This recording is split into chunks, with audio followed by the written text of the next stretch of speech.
I'm Matt. I'm Shane, and you are about to listen to an excerpt from a Comic Movie Marks podcast. So if you like what you hear, make sure you hit that like button real hard, and make sure you subscribe to Comic Movie Marks. And always remember, if trailer trash can do it, anyone can do it. Okay, so now we're going to get into, I know it's a little tough to hear this, but we're going to get into some Zack Snyder news. No way! So Washington Post posted an article a little bit while back. We're not really on this shit. We could only record once a week, so this is, we got to culminate all this stuff together. But there's an article by the Washington Post called the Zack Snyder era of superhero movies is over. You should be sorry to see it go. This is by Sunny Bunch. That is not a pen name. Sunny bunch of coconuts. Diddly dee. That was the first thing I thought about too. Big ones, small ones. That's terrible. Oh man. How I don't know. Possible? I don't know. It doesn't make any sense. Oh Anyway. man. So Yeah, we've been friends for a long time. yes. We Fucking 15. sharing a brain Actually, apparently. way more than that now. Yeah. Holy fuck. We're old. My back. Seriously, actually. Jesus. Anyway, so this Washington article came out about February 20th. And it's like, well, where was this motherfucker when he was making the movies? But whatever. No shit. All I ever saw is how terrible of a director he is. He's Zack Snyder. Yeah. What's the other one? He just can't make a movie. Yeah. It's Yeah. It goes on and on. Yeah. He's never made a good movie in his life. He only steals stuff from comic books. He can't make an original movie, yada, yada, yada, all that stuff. So there's all that for the people that disagree with this. So the article basically talks about the feel of a Zack Snyder movie, what you see in a Zack Snyder movie, about his slow motion shots and how the colorization and everything, the speeding up, the slowing down. Comic booky, it can really feel, because you feel like a panel now has come to life when you see it in slow motion. Mm-hmm. And it continues on basically talking about the aesthetic feel that he's carried into his movies. Yeah, so this is to quote the article. It says, this aesthetic vision may have triggered Snyder's aggressively unique artistry often does, but it's far superior to the MCU's house anti-style, that cautiously competent CGI mishmash that defines the Avengers of the Avengers and their friends. More than a house style, however, Snyder oversaw a house ethos. And it's here that the recent slate of DC films, as wildly uneven as they were, as messy as they could be purely in terms of storytelling, has always been more consistent and more interesting than their counterparts at Marvel. Consider Tony Stark the key to MCU's success. He's wildly erratic as a character, swinging from libertarian privatizer of peacekeeping to status global governance proponent to mad genius tinkering with godhood to father figure aiding a kid in need, depending on what the movie he happens to be in needs him to do to keep the action moving. He's a plot device, not a person. I think that's actually very interesting, because that shows the inconsistent feel of the progression of Tony Stark's character from the first Iron Man to what we see now in Civil War. It actually makes a lot of sense the way he says that his character is a plot device, not an evolution. And that's why it feels so unnatural as you watch the movies. That's why when you get into Iron Man 2 and then 3, the abortion that number 3 is, it feels so out of place. And then Age of Ultron, again, feels really out of place. And then to me, Civil War is the absolute, like, the progression has just become unreasonable. And it's not relatable anymore. His character is not relatable. Yeah. And he just become, what the guy said, a plot device. And I think that's a great way to put it. Yeah, I thought so as well. And we've kind of brought up, I know this is from the graphic novel itself, but Civil War, I thought it was a little backwards, that Captain America should have been more of like the government soldier doing what he's told, and Tony Stark should have been the private billionaire of, no, government should stay out of my business and I'm going to do what I want. And that's what it seemed like, even when I'm reading the graphic novel, and the movie kind of took from that. But because Tony Stark's kind of all over the place, it just ties right into that same thing, that he just fits whatever plot device he's supposed to at that specific time, kind of, just with his charisma, essentially.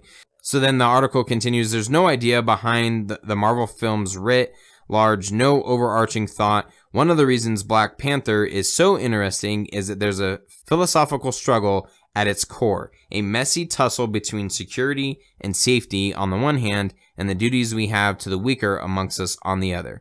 and some of the other Marvel films have tinkered with notions larger than heroes good, villains bad, i.e. Winter Soldier was about the iniquities of drone warfare and the dangers to civil liberties posed by a too powerful government, while Civil War is about the hazards of occupational licensing. Too often, however, some all-powerful thingamajig is controlled by a hulking, forgettable, oddly colored bad guy who wants to either take over or destroy the world. But there's a unity of vision to the Snyder-led DC movies that is simply lacking over at Marvel. The idea beginning with Man of Steel was a simple one. What would happen if gods appeared on Earth? Exactly. Thank you. Love it.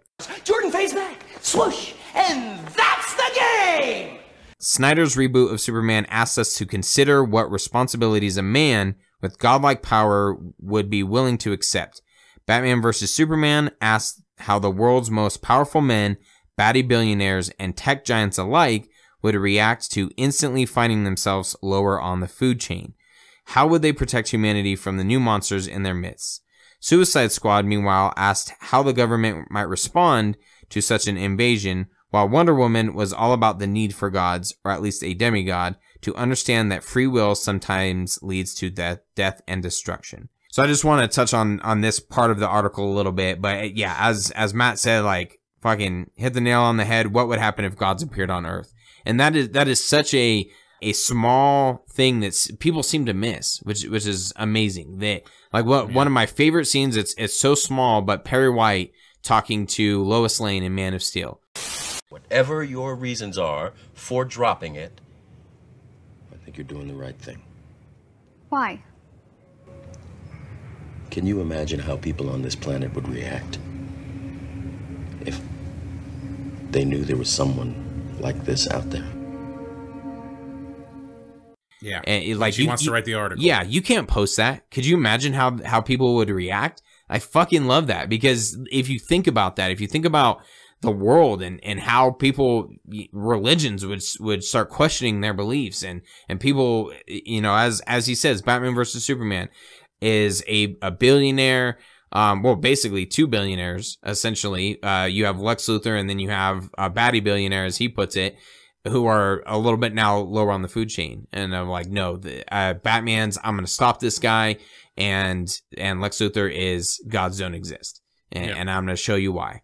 It's perfectly phrased, and I feel like it's always been an obvious notion of the movies, and for some reason people don't quite grasp that idea, or they don't accept that idea, or they just think it's lame.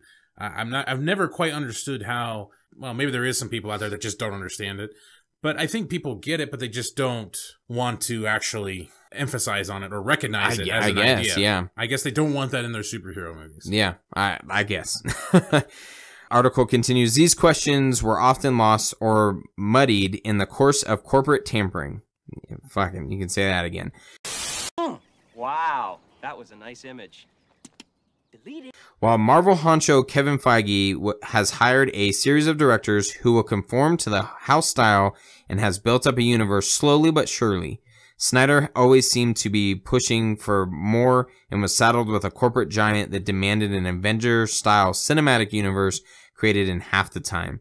As Armin White put it in his review of Black Panther, Coogler's attempt at genre revision is a part of Marvel indoctrination, so it's less interesting than Snyder's battle with Warner Brothers over artistic expression in the DC Comics universe. Snyder turns moral conflicts into sensual kinetics. Fucking nice. Nice, Armin White. Then the article says, perhaps Justice League, which asks how the world would respond to losing its newfound god, is a logical endpoint to the first question raised in Man of Steel. It's too bad that we'll likely never get to see what Snyder truly wanted to do with the movie. He was reportedly fired, and was definitely replaced in the director's chair by Joss Whedon for reshoots. Fans thirsting online for the hashtag Snyder Cut will likely go unsated. We'll just have to wait and see what Snyder has in store for us next. As an aside, I would pay a great deal of money for a Hitchcock/Truffaut style book in which White interviewed Snyder. The critic has long been one of Snyder's most devoted defenders, and I think it would be a fascinating glimpse into the critic and filmmaker alike. Well said. It would definitely be interesting. So this is kind of what we've always wanted to say. I don't know if hearing it from a different person in an article will just persuade anybody or change anybody's mind. It's a Washington Times article. Maybe read it. Maybe it helps. Maybe it helps you like, oh, okay, maybe I understand a little bit better now. I don't know. But it's what we've been saying about the movie the whole time. Yes, is parts of BVS a little bit muddled because, like you said, about corporate things? Is there a bunch of Justice League stuff interjected in there? Yeah, to some extent. I mean, everybody talks about how much there's Justice League stuff slammed in there. And yeah, there's a nightmare scene that's supposed to be involved with Justice League. Yeah, there's some emails. But, I mean, there's not that much. I guess Wonder Woman shoehorning is a little bit of, is a tad bit of a Justice League push or whatever. I don't know. I still feel like I got Zack Snyder's story. Even though there was Dawn of Justice in it, I still feel like I got the story that he's wanting to tell, the Superman story he wanted to tell about the crucible of his life. What do you experience most about your humanity is your mortality, dying. He wanted to take this adventure with Superman from the beginnings to the end. And there's this great little thing that he put out on Vero. He answered a fan's question about what the real true symbolism is about his of Superman coming back and being in that deleted scene where we see the black suit and where he's walking through the ship. And this was great. I'm going to kind of just summarize it a little bit. So there's this thing on Vero where a fan asked him some questions, and it's just kind of cool. So Shane's going to read it. Yeah, so this comes from Nick Albright, and he says, I'm rewatching Man of Steel, and I'm starting to think that deleted scene of Justice League originally was intended to be more than just a normal Easter egg. I think it was going to be a callback to this line and theme from Man of Steel. All of these changes you're going through, one day, you're going to think of them as a blessing. And when that day comes, you're going to have to make a choice of whether to stand proud in front of the human race or not. Clark deliberately chooses to return to his classic blue and red suit instead of the dark black suit. And then Zack Snyder commented on this, which is fucking awesome. He says, I think, of course, it's that, what you said, and that now, in one sense, he has been born twice, once on Krypton, once on Earth, and it is this reality that he is now starkly aware of as he moves through the ship. One of the other things that Jor-El says to him in Man of Steel, why didn't you come with me? We couldn't, Cal. No matter how much we wanted to. No matter how much we loved you. Your mother, Lara, and I were a product of the failures of our world as much as Zod was, tied to its fate. So I'm alone? No. You're as much a child of Earth now as you are of Krypton. You can embody the best of both worlds. The dream your mother and I dedicated our lives to preserve. Is that you could be the best of both worlds, from Krypton and Earth. And just like Snyder said, he was born on Krypton once and basically reborn on Earth. He has completed that journey that Jor-El was talking to him about in Man of Steel now. It's, man, whatever problems you have, you gotta admit that the dude has attention to detail. He had a story. He had a crucible for Superman. Everybody says he hates Superman. No, Superman was his focus. Yeah, and that was the caption that we had posted, was you can really tell that how much Zack Snyder loves this character, how much he delved into it and wanted to just consume himself, and how would this character think. And the fact that he's speculating on scenes himself of, no, this is how I feel that Superman would approach this. It blows my mind. It makes me just appreciate the work that he did so much more. And as Matt said, that's why we wanted to read this article. It was refreshing to see someone from the Washington Post come out finally. As Matt brought up, Washington Times, I think. I think it's the Washington Post. Yeah, Washington Post. It was refreshing to see this writer from the Washington Post finally post a pro Zack Snyder article saying, you see him every once in a while. Yeah, it's few and far between though, but even just the title itself, the Zack Snyder era of superhero movies is over. You should be sorry to see it go. It is like just jaw-dropping, because it's like, yeah, some people will understand that man, this is depressing that we will no longer get to see these really intriguing different takes on movies, that and the evolution of a character we will never see, that finally comes to fruition of, other than jokes and it was itchy and shit like that. Like there was actually a plan, and that Snyder wanted to get Superman to that classic style for a reason, and it's apparent because he filmed the scene of him ripping open his shirt. It just blows my mind. So it was, yeah, it's more like pew, but so we wanted to read that article. We read a lot of articles on here, but this one was an important one. Story time with the Marks. Exactly, as always. Another article. No, just kidding. Well, actually, just one little thing that was put out by BatmanNews.com. They actually put there was like a little tweet or some shit like that they put out. No idea if this is legit, but apparently in Snyder's hashtag Justice League, so that non-existent cut, Batman was on a suicidal mission, which from what the notes we've read, he's very guilty about Clark's death, and he's doing whatever he can, even if it's sacrificing himself to get Superman back to fight for the right to party. And the one thing I thought was really interesting is Wonder Woman failed to stop the bomb. Now, if you remember in the trailers, we see that same museum or whatever they were in the beginning of the movie with Wonder Woman. Mm-hmm. In the trailers, though, you see the cops duck down, and the bomb is huge and blows up this building. In the Justice League version, she tosses it up and it goes... Yeah, hardly anything. In the theatrical version. But this one seems to say that she actually failed to stop the bomb, and that makes sense why that building would be blowing up. And that could also show that could also tell why she's so reluctant to be the leader of the Justice League. Because she even says, you want me to take charge and go ahead, because she doesn't feel that, she doesn't have the abilities to lead a group of people. Right. I thought that was kind of interesting. Superman struggled with good evil, is almost tempted by Darkseid, which we kind of know about that. The temptations and the Steppenwolfs, everything. Aquaman was an alcoholic, which we saw a little bit of. And then Flash wasn't apparently as quippy, and Cyborg was, as he put, more depressed. I don't know if he could be more depressed than what he was, but I think he had a bigger story. But that was just kind of a little interesting little tweet that Batman on News, BatmanNews.com put out. I thought the Wonder Woman part was the interesting one, because that means that initially she didn't save, or the bomb went off anyway. Yeah. And I think that would also really make sense for her character being skeptic about pushing forward on this whole idea, because she feels she's going to fail somebody and somebody's going to die. Right. So, man. Who knows? But the more you find out about this cut that doesn't exist, man. Yes. Is it interesting? Either people are pulling crap out of their ass and coming up with a way better story than what we had, but either way, if it's true or if it's not, it sounds more intriguing, and it does sound like something that Snyder would do.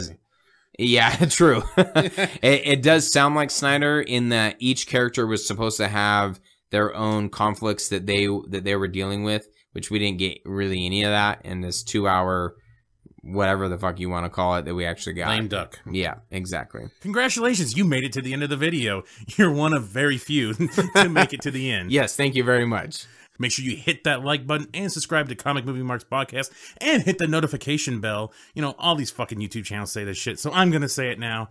Yes, it's perfect. And if you want to hear our full podcast, you can check out our podcast on iTunes or any other podcast subscription service. Make sure you subscribe. Thanks again.